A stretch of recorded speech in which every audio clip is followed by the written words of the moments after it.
Hi అండి, ఈరోజు చేపల పులుసు ఎలా వండాలో నేర్చుకుందాము.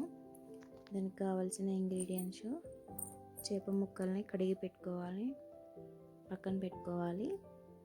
కొత్తిమీర, అల్లం వెల్లుల్లి పేస్టు, కారపొడి, ఉల్లిపాయ ముక్కలు, ధనియాలు, లవంగాలు, మసాలా ఐటమ్స్ అన్నీ వేసుకోవాలి.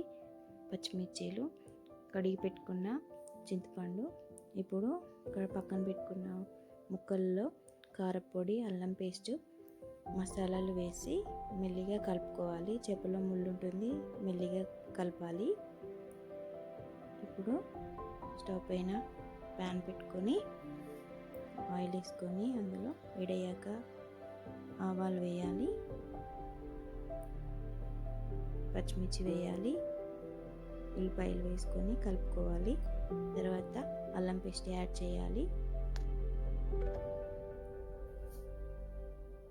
తర్వాత పసుపు వేసుకోవాలి. ఇప్పుడు బాగా వేగనివ్వాలి. ఇప్పుడు ధనియాలు ఉన్నాయి కదా, మసాలాలు ఉన్నాయి కదా, వాటన్నిటిని పేస్ట్ చేసుకోవాలి. ఉల్లిపాయలు ధనియాలు వేయించుకొని అది పేస్ట్ లాగా చేసుకొని అందులో వేసుకోవాలి.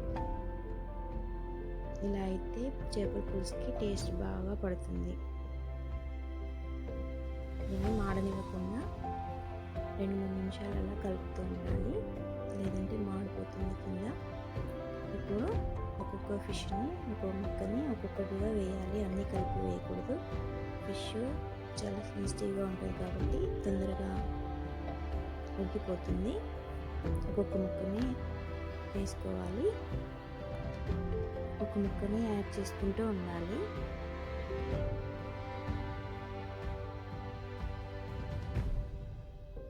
2 నిమిషాల తర్వాత ఒక్కొక్క ముక్కని తిరిగేయాలి, మాడిపోతుంది లేదంటే ముక్క. ఒకటి తిప్పుకోవాలి. ఇలా అంతా కలిపితే ముక్కలన్నీ గుజ్జు గుజ్జు అయిపోయి కర్రీ అంతా ముక్కలుగా అయిపోతుంది. ఇప్పుడు చింతపండు రసం ఉంది కదా, దాన్ని యాడ్ చేసుకోవాలి. యాడ్ చేసుకొని 5 నిమిషాల పాటు ఉడికించుకోవాలి. అంతే, కూర రెడీ అయిపోతుందండి. ఇప్పుడు 5 నిమిషాల తర్వాత కొత్తిమీరని యాడ్ చేయాలి.